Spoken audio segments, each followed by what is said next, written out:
Salut les dipsomanes, j'espère que vous allez bien, que vous êtes bien remis pendant cette période de confinement. Moi, ça va plutôt pas mal. Je retire ce que j'ai dit. Lorsque j'étais débutant dans le domaine, que je n'y connaissais rien, j'avais tendance à penser que tous les vins étaient pareils et qu'ils avaient le même goût. T'aimes bien toi? Ouais, c'est du raisin quoi. Et puis, après mes années d'études, je me suis rendu compte que les vins d'une région pouvaient avoir un goût totalement opposé à ceux d'une autre région. Pour illustrer mes propos, quoi de mieux que de comparer les vignobles de Bourgogne et de Bordeaux.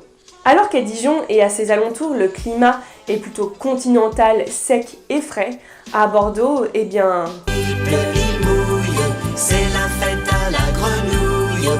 Dans ce cas, on parlera plutôt de climat océanique tout simplement parce que Bordeaux est situé près de l'océan Atlantique. Qui dit climat dit sol différent. Comme tous les autres végétaux, les vignes ont besoin de terre, de soleil, d'eau, de tendresse, d'amour, gloire et beauté. Des mots qui font rêver. Oui, je disais donc que les sols peuvent être très différents que l'on soit en Bourgogne ou dans le Bordelais. D'un côté, on aura des sols plutôt argileux et calcaires, et dans le sud-ouest, on retrouvera plutôt des galets, des graviers ou encore du sable. Si je vous parle de ces sols, c'est justement parce qu'ils vont permettre de déterminer les choix des cépages à cultiver et finalement de donner un caractère singulier à votre vin. Par exemple, en Bourgogne, les cépages dominants seront pour les rouges le pinot noir ou le gamay et pour les blancs le chardonnay ou l'aligoté. Dans le Bordelais, les cépages seront présents en grande pompe.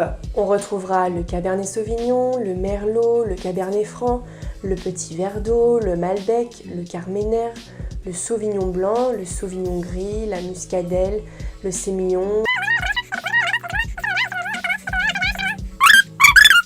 la folle blanche, le chardonnay. Et Ténéris, nous n'avons plus de papyrus. Après avoir parlé de climat, de sol, de cépage, il ne reste plus qu'à mélanger tout dans un bol avec du lait et ça fait des chocs à pic. Non, plus sérieusement, tous ces éléments vont contribuer à faire de vos vins des produits distincts, tant au niveau visuel que gustatif. Les vins de Bourgogne, par exemple, sont reconnus pour leur finesse, leur élégance, leurs notes de fruits rouges comme la cerise ou encore la fraise. Les vins de Bordeaux sont généralement beaucoup plus charnus, tanniques et épicés. Et vous voyez la différence de couleur? Cela est dû aux différents cépages utilisés dont les peaux sont plus ou moins épaisses. En effet, les peaux sont responsables de la coloration de vos vins. Pour finir, que seraient nos vignobles français sans leurs vignerons et toutes ces petites mains qui œuvrent chaque jour pour nous permettre de passer des moments inoubliables. Spéciale dédicace aux vignerons bourguignons qui m'ont si gentiment accueilli dans leur région, m'ont permis de découvrir leur savoir-faire et leur patois si unique.